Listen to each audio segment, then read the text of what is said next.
Dear students, आज हम करेंगे एक्सरसाइज 1.2 का question number 4। Find the product of each complex number and it's conjugate. Conjugate सबसे पहले समझे क्या है। कॉन्जुगेट आपके पास है, सपोज करते हैं एक नंबर, ठीक है, a प्लस आयोटा b, ये कम्प्लेक्स नंबर है z, और z का कॉन्जुगेट क्या होता है, जो आपके पास आयोटा वाली टर्म होती है उसका साइन चेंज कर देते हैं। z है, ये नंबर है, z को in form of a plus iota b में लिखना है। रियल नंबर 4 हो गया, आयोटा के साथ 0 लगा लेते हैं क्योंकि b में कोई रियल नंबर नहीं दिया हुआ, ठीक है। तो ये z आ गया। अब z का कॉन्जुगेट हम लेंगे तो 4 प्लस आयोटा 0 का conjugate which is equal to 4। तो z कॉन्जुगेट हमारे पास ये आ गया और z ये आ गया, ठीक है। z which is equal to 4 क्योंकि 0 आयोटा इज 0, 4 आ गया। और हमारे पास z कॉन्जुगेट को भी मल्टीप्लाई करना है क्योंकि उसने क्या कहा कि प्रोडक्ट फाइंड करनी है ईच कम्प्लेक्स नंबर की, ठीक है। तो 4 4 ज़र 16, तो ये किस में चला गया, रियल नंबर्स में। ये इसका आंसर है।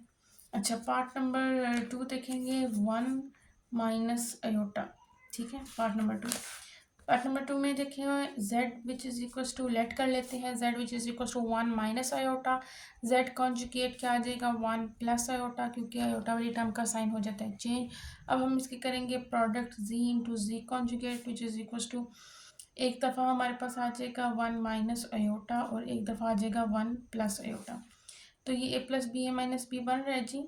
तो a का स्क्वायर और फिर b का स्क्वायर माइनस b का square, 1 as it is, minus iota का square which is equal to -1। तो ये 1 माइनस माइनस क्या आ जाएगा plus which is equal to 2। Part number 3 हम देखेंगे जो कि है हमारे पास 7 iota, z which is equal to 7 iota. z conjugate ले लेंगे तो रियल नंबर तो नहीं है ना, तो अगर हम इसको इस फॉर्म में कर लेते हैं z को 0 प्लस 7 आयोटा। अब जब हम इसका कॉन्जुगेट अप्लाई करेंगे तो 0 माइनस 7 आयोटा हो जाएगा, ठीक है। z और z कॉन्जुगेट दोनों को हम मल्टीप्लाई कर लेते हैं।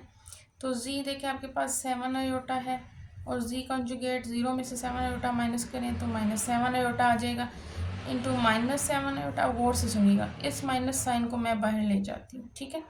7 7 ज़र 49, iota into iota, iota square, ये वाला माइनस का साइन एज इट इज़ आएगा 49। इसी तरह आयोटा का square equals to -1 minus minus plus 49, ठीक हो गया। अब हमारे पास पार्ट नंबर डी है जो कि है 6 माइनस 2 आयोटा, ठीक है। 6 माइनस 2 आयोटा, z कंसीडर कर लेंगे 6 माइनस 2 आयोटा, z कॉन्जुगेट ले लेंगे 6 प्लस 2 आयोटा, ठीक है। यहाँ मैं लाइन लगा लेती हूँ। प्रोडक्ट ले लेंगे z इंटू जी कॉन्जुगेट की, ठीक है। तो z आ गया था 6 माइनस 2 आयोटा, यह हो जाएगा 6 प्लस 2 आयोटा। 6 का स्क्वायर, एक का स्क्वायर माइनस b का स्क्वायर, ठीक है। 6 स्क्वायर 36, 2 का स्क्वायर 4 और यहाँ पे आ जाएगा आयोटा का स्क्वायर। 36 माइनस 4 आयोटा का स्क्वायर क्या आ जाएगा -1, 36 माइनस माइनस प्लस जो क्या आ जाएगा 40। ये भी आपके पास रियल नंबर आ जाता है, ठीक है जी।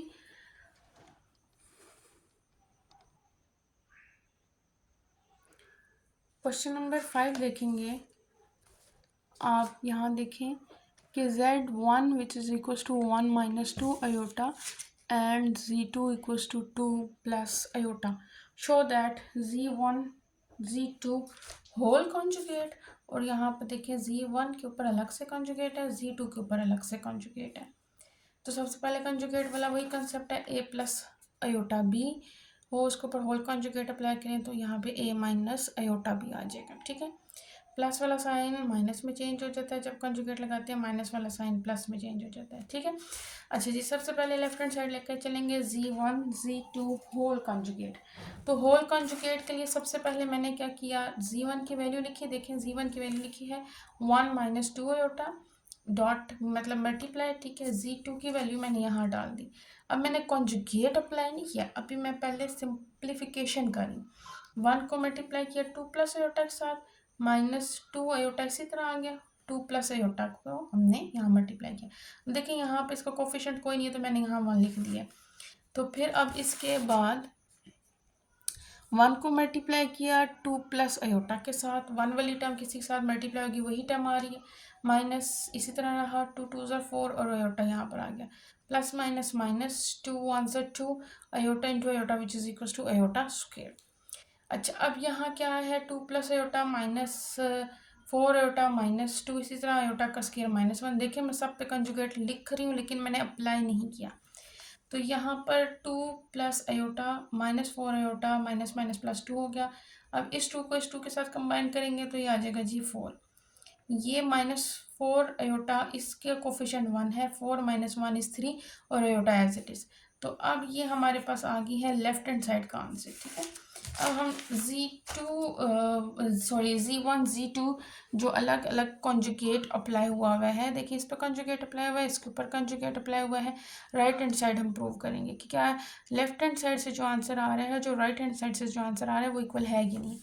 तो Z1 की वैल्यू लिखी और Z2 की वैल्यू लिखी। अब देखिए अब हमने क्या किया, इसका कॉन्जुगेट अप्लाई किया, पहले कॉन्जुगेट अप्लाई किया बाद में मल्टीप्लाई करना है। उसमें हमने क्या किया था, पहले मल्टीप्लाई किया था, फोर माइनस थ्री अयोटा जब आ गया था, होल कॉन्जुगेट अप्लाई किया था तो ये अयोटा वाली टर्म होगी थी चेंज। ठीक है, नेगेटिव वाली टर्म होगी पॉजिटिव में। यहाँ पर क्या है, यहाँ टोटल सॉल्व होने के बाद कंजुगेट लगाए, यहाँ पर अलग अलग कंजुगेट लगाएंगे। One minus two aorta, one minus two aorta के ऊपर कंजुगेट लगाया, माइनस वाली टर्म पॉजिटिव में टर्म चेंज होगी, सॉरी जो कम्प्लेक्स वाली थी, जो अयोटा वाली टर्म थी माइनस वाली टर्म पॉजिटिव में चेंज होगी, पॉजिटिव वाली किस में होगी, नेगेटिव में। तो अब यहाँ देखें, वन को इस पूरी टर्म के साथ मल्टीप्लाई किया, टू अयोटा को इस पूरी टर्म के साथ मल्टीप्लाई किया, तो यहाँ आ जाएगा टू माइनस अयोटा प्लस ये टू टू ज़र फोर और अयोटा इसी तरह plus minus minus two one ज़र टू और iota into iota iota square, two minus iota plus four iota minus two इसी तरह अयोटा का square minus one, minus minus plus हो जाएगा, ये टू इसी तरह है, ये टू इसी तरह है, इसको हमने सॉल्व किया, इसको कोफिशिएंट क्या था वन वन, और ये फोर सॉल्व होके थ्री अयोटा हो गया। ठीक है, four minus one is three iota. अच्छा, टू प्लस टू फोर और यहाँ पर थ्री अयोटा आ गया। अब देखिए कंजुगेट हमने फर्स्ट स्टेप पे यहाँ पे अप्लाई किया, तो बाद में कंजुगेट लगाने की तो ज़रूरत तो नहीं थी ना, अलग अलग अप्लाई जो कर लिया था। तो ये राइट हैंड साइड से जो आंसर आया है और जो लेफ्ट हैंड साइड से आंसर आया है, तो हमने इसको क्रिएट किया तो दोनों ये इक्वल है, तो ये हमने प्रूव कर दिया। ठीक है,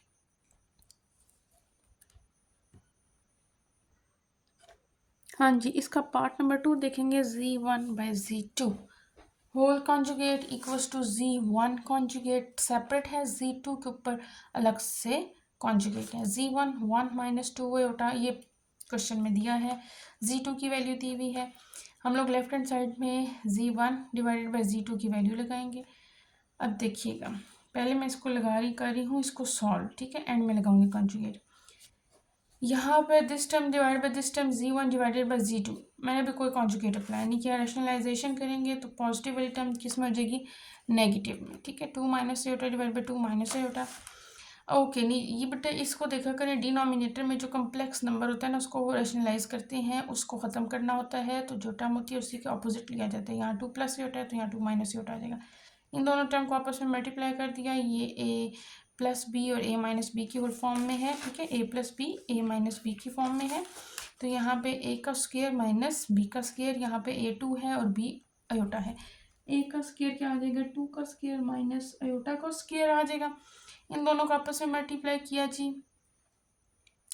वन वाली जो टर्म है इस पूरी टर्म के साथ आ जाएगी, टू माइनस अयोटा, फिर माइनस टू अयोटा वाली टर्म को उठाया, इस पूरी टर्म के साथ हमने लिख दिया, तो वन वाली टर्म जिसके साथ मल्टीप्लाई होगी तो वो वही आ जाएगी। इसको करेंगे, टू टू ज़र फोर और यहाँ पर iota minus minus plus two iota का स्क्वायर, ये वो टू का स्क्वायर फोर था, अयोटा का स्क्वायर माइनस वन था, माइनस माइनस प्लस वन हो गया, four plus one is five, two okay, इन दोनों को हम सॉल्व कर लेंगे, माइनस वन और minus one and minus four is minus five और iota will be remain as it is, plus two और अयोटा का स्क्वायर क्या आ रहा है माइनस वन और डिनोमिनेटर में क्या आ गया फाइव, तो two minus five iota minus two divided by five, two two से कैंसिल हो गया, तो यहाँ पे क्या आ गया minus five iota by five, five five से कैंसिल हो गया, माइनस अयोटा आ रही है आपके पास टर्म, लेकिन अभी हमने z1/z2 का होल कॉन्जुगेट लेना है, यानी माइनस अयोटा का होल कॉन्जुगेट लेंगे तो वो प्लस अयोटा हो जाएगा। ठीक है, अब हम इसकी लेंगे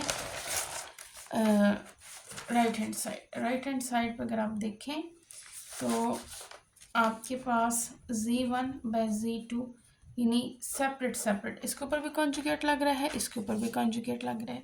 ठीक है, तो हमारे पास z1 की वैल्यू क्या है स्टूडेंट्स? z1 की वैल्यू देखें, ये है 1 - 2 अयोटा। ठीक है, इसके ऊपर कॉन्जुगेट अप्लाई कर देती हूँ। फिर डिनोमिनेटर में आ रहा है z2 2 प्लस अयोटा के ऊपर कॉन्जुगेट लगा रही हूँ। तो आप यहाँ से देखें 1 - 2 iota which is equal to 1 + 2 iota, और ये हो जाएगा 2 - अयोटा। ठीक है, सेपरेट सेपरेट हमने कॉन्जुगेट अप्लाई किया। तो अब फिर ये डिनोमिनेटर में आ रहा है आपके पास कम्प्लेक्स नंबर आ रहा है, तो हमारे पास 2 + अयोटा, 2 + अयोटा के साथ हमने इसको क्या कर दिया, रैशनलाइज कर दिया। तो अब देखिएगा ज़रा, a - b, a + b which is equal to a का स्क्वायर माइनस b का स्क्वायर, इन दोनों को आपस में मल्टीप्लाई कर देंगे। 2 + अयोटा, 1 वाली टर्म को ले लेंगे 2 + अयोटा के साथ, प्लस 2 अयोटा वाली टर्म को ले लेंगे इस पूरी टर्म के साथ। ठीक है, 2 का स्क्वायर 4, अयोटा का यहाँ पे आ जाएगा स्क्वायर, तो यहाँ पर आपके पास बन जाएगा 2 + अयोटा, 1 के साथ कोई चीज़ मल्टीप्लाई हो रही है वही आ जाएगी, और यहाँ पर 2 अयोटा 2 के साथ मल्टीप्लाई होगा 4 अयोटा, और 2 अयोटा का स्क्वायर आ गया। ठीक है, 4 माइनस अयोटा का square which is equal to 1, iota का स्क्वायर -1, ये वाला माइनस एज इट इज आ गया 2, और ये हो जाएगा +5 अयोटा 4 + 1, और यहाँ पे 2 × -1, 4 +1, तो यहाँ पर 2 + 5 अयोटा प्लस नहीं सॉरी -2 डिवाइडेड बाय 5, 2 और 2 के साथ कैंसिल हो गया, 5 अयोटा/5 कैंसिल होकर आपके पास अयोटा आ गया। अब इसका कॉन्जुगेट नहीं लेना, हम ले चुके हैं स्टार्टिंग में। ठीक है, स्टार्टिंग में अगर आप देखें तो हमने ये इसका कॉन्जुगेट ले चुके हैं। कॉन्जुगेट लेने के बाद यहाँ पर ये आंसर है। ठीक है, राइट हैंड साइड का अगर आप देखें तो अयोटा आंसर है।